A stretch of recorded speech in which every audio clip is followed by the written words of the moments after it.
là, on sait que Diviciacos sait quoi dire et sait comment pleurer devant César, tandis que d'autres représentants d'autres peuples, eux, peut-être... Les Helvètes, par exemple. Alors les Helvètes, bon, eux, on les renvoie chez eux, on leur dit de reconstruire les cités qu'ils ont détruites. Donc il faut un gros travail beaucoup de travaux publics en vue, mais... les Séquanes qui ont une tristesse muette, dit César, et il ne comprend pas pourquoi ces larmes ne s'accompagnent pas de discours de négociation.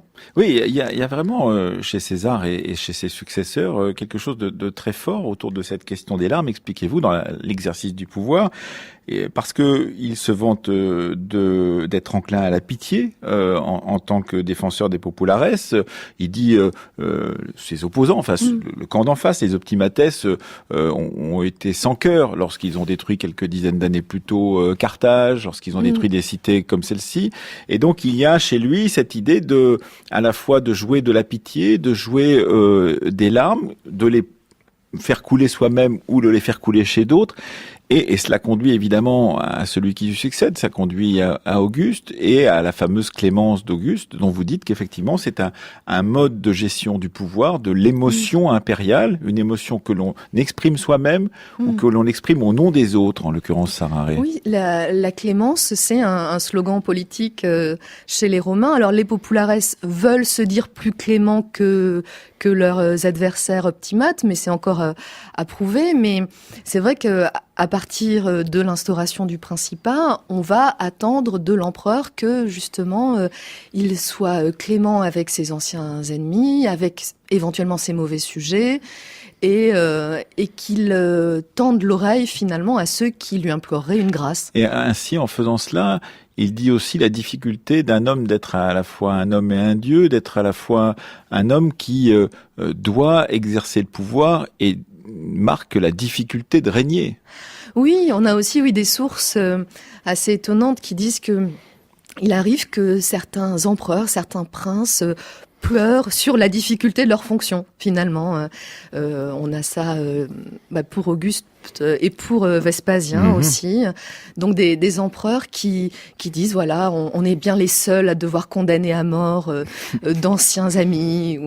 Mais bon, voilà. Il faut le faire. Il faut le faire. Oui, parce que, en revanche, une insensibilité complète de l'empereur est considérée comme le signe de la tyrannie, dites-vous, Sarare. Alors, là, il faut toujours faire attention au filtre de nos sources, mais si on lit Tacite, par exemple, on verra que Néron reste souvent insensible à toutes les requêtes qu'il reçoit et même donc aux larmes qu'on verse devant lui, même quand une fille de sénateur qui témoigne d'une très juste émotion vient à lui et lui demande donc une grâce, ça ne marche pas. Bref, on comprend que Néron est un tyran.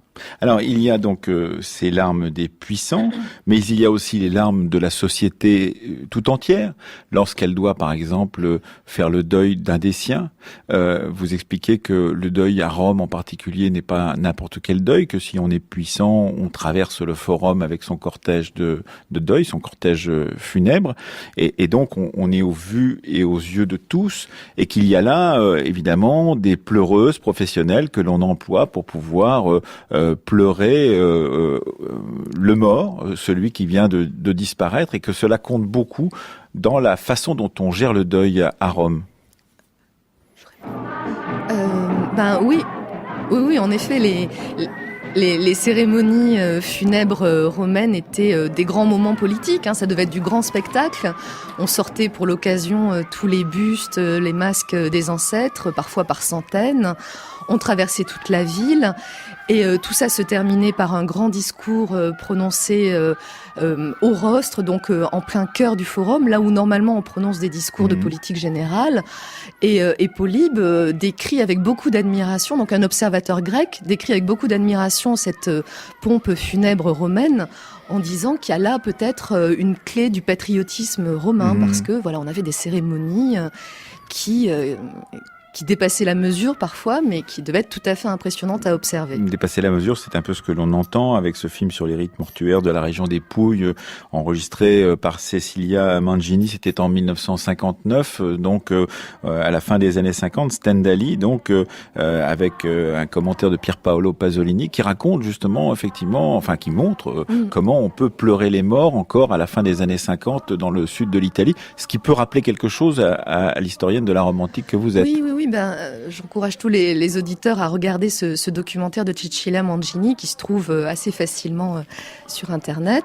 Et pour l'occasion, Cecilia Mangini, qui était donc documentariste et cinéaste, avait réuni plusieurs vieilles dames pleureuses, maîtrisant donc les lamentations funèbres, tout ça dans les Pouilles, et ça donne un résultat qu'on imagine proche de ce qui a pu, de ce que les pleureuses de l'Antiquité pouvaient produire elles-mêmes comme son. Alors tout de même, quand on pleure, on ne pleure pas de la même façon tous ceux qui sont morts. On se pose la question de savoir si on doit pleurer un nourrisson, s'il a moins de 40 jours, ça n'est peut-être pas la peine de le pleurer, on ne sait pas très bien.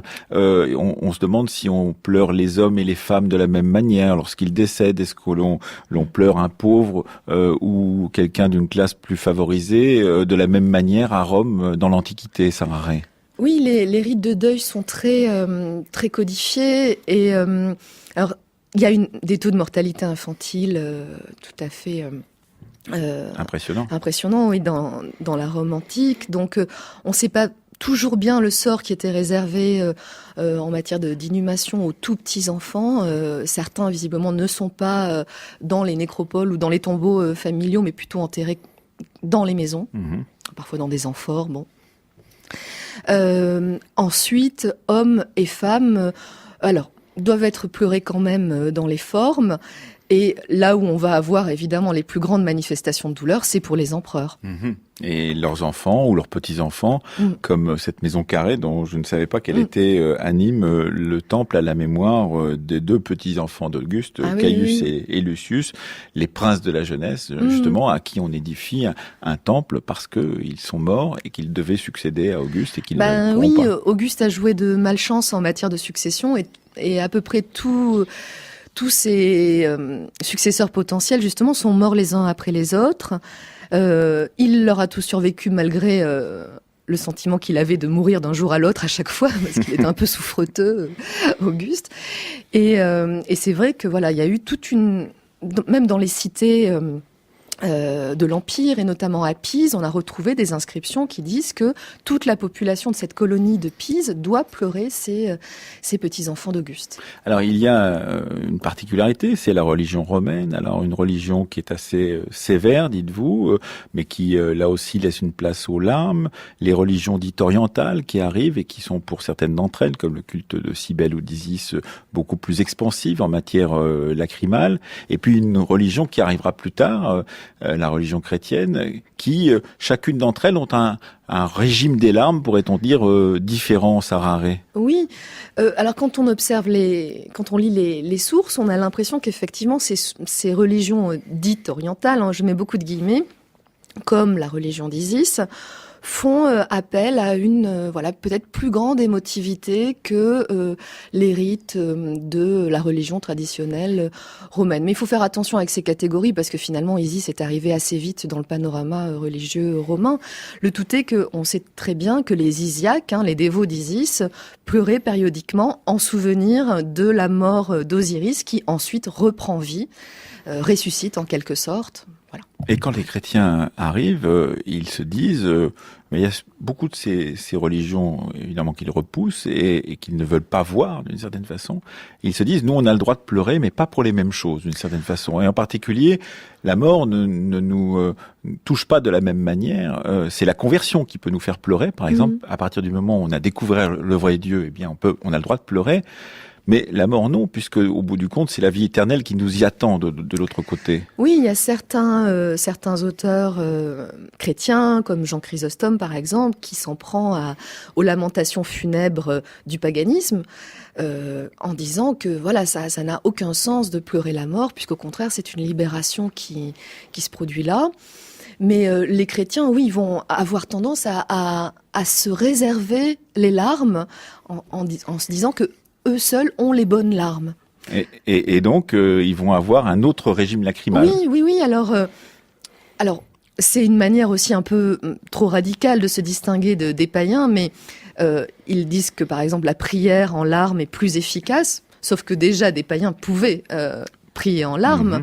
Donc, en fait, on a des continuités qui sont des vrais